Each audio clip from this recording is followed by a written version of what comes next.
There are our guest from India. India से आया। India किधर से आया? मैं मुंबई से आया हूँ। मुंबई से आया। तुम क्या करता है इधर? मैं बहुत ही अच्छा खूबसूरत एक जगह है। मैं पहले भी सुना था, तो इधर पे मैं घूमने आया। प्रोफेशनली तुम क्या करता है?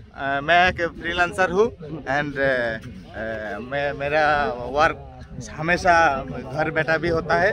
तो ये जगह का नाम तू कैसे सुना? या मैं फर्स्ट टाइम इंटरनेट में सुना। यहाँ का नाम है तारुआ। बहुत ही लोग यहाँ पे आया है। तो तुम्हारा कैसा लोग आया? मेरा लोग आया तकरीबन 140। तो मजा हो रहा है। ओके অনেক মজা, অনেক। হাই, কেমন আছো বাঙালি তোমরা? How are you? সবাইকে বলো যে সবাই চলে আসেন। সবাই চলে আসেন। ঠিক আছে।